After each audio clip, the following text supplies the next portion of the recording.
Hello everyone, welcome to my new vlog. আশা করছি তোমরা সবাই খুব ভালো আছো এবং সুস্থ আছো। তো আমরা কিন্তু পূজার শপিংয়ের জন্য আবার বেরিয়ে পড়েছি। আর আজকের শপিংটা বেসিক্যালি হবে আমাদের মন্টুর জন্য। আর রাস্তায় বেরোতে না বেরোতেই এত পরিমাণ জ্যাম থাকে, তোমরা তো সবাই জানো। তো জ্যাম কাটিয়ে আমরা কিন্তু ফাইনালি চলে আসলাম এটিএমে। প্রথমে এটিএম থেকে কিছু ক্যাশ টাকা নিয়ে তারপর আমরা যাচ্ছিলাম মসজিদ রোডের দিকে।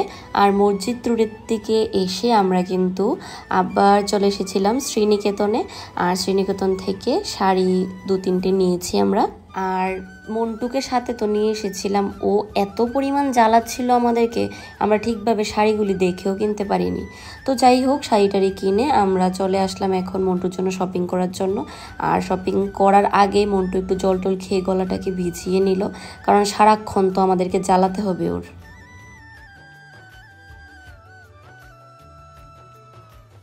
তো গাইস, আমার এত পা ব্যথা করছে ওদের সাথে হাঁটতে হাঁটতে। ওরা লিটারালি ওদের শপিং শেষ হচ্ছে না। আমার মা এসেছে আমার ভাইয়ের জন্য শপিং করতে, কিন্তু দেখো নিজেই এক শাড়ি কিনে আমার হাতে যে দিয়ে দিয়েছে, এটা নিয়ে নিয়ে হাঁটছি।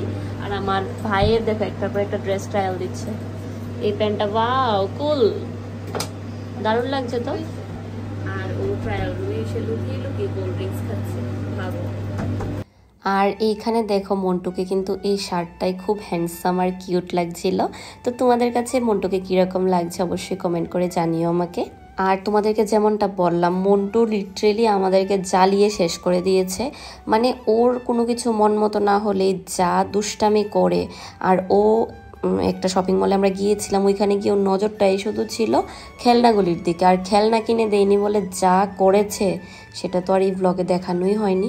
তো যাই হোক, তারপর কিন্তু আমরা বেরিয়ে প্রথমে একটু ফুচকা খেয়ে নিলাম সবাই মিলে। আর আরেকটা কথা জানো, আমরা সেদিন কি করেছি, আমরা 4 জনে মিলে 200 টাকার ফুচকা খেয়েছি। তোমরা ভাবতে পারছো 200 টাকার ফুচকা কিভাবে খেয়ে ফেললাম, আমি এখনো বুঝতে পারছি না। তারপর ফুচকা খেয়ে আবার একটু লস্যি খেয়ে নিলাম। আর লস্যি খেয়ে আমরা কিন্তু আবার চলে গেলাম আরেকটা শপিং মলে। আর ওইখানে গিয়ে মা আমার জন্য একটা শাড়ি দেখছিল, আর আমারও একটা শাড়ি খুবই ভালো লেগেছে। তো আমি শাড়িটা কিন্তু ট্রায়ালও দিয়েছি। এই দেখো শাড়িটা তোমাদের কাছে কীরকম লাগছে আমাকে কিন্তু অবশ্যই কমেন্টে জানাও। আর হ্যাঁ, আমরা কি কি শপিং করেছি সেগুলি যদি তোমরা দেখতে চাও অবশ্যই কমেন্ট করে জানাও, তাহলে আমি নেক্সট ভিডিওতে অবশ্যই তোমাদের সাথে শেয়ার করব। তো যাই হোক, কেনাকাটা মোটামুটি কমপ্লিট করে আমি কিন্তু মন্টুকে নিয়ে চলে যাচ্ছিলাম আমার রুমে। আর আমার মা আর কাকিমণির কেনাকাটা এখনও কমপ্লিট হয়নি, ওরা আবার শাড়ির দোকানে গিয়েছিল। আর জানো, বাড়ি ফেরার সময় ওয়েদারটা এত সেরা ছিল, মানে খুবই দারুণ লাগছিল আসার সময়। তারপর সন্ধ্যার সময় আমি কিন্তু আমার ফ্রেন্ড প্রিয়াঙ্কাকে নিয়ে বেরিয়ে পড়েছিলাম আমার একটা পিসির বাড়িতে কালী পূজায় যাওয়ার জন্য। আর এইখানে দেখো কালী মাকে কি ভাল লাগছিল।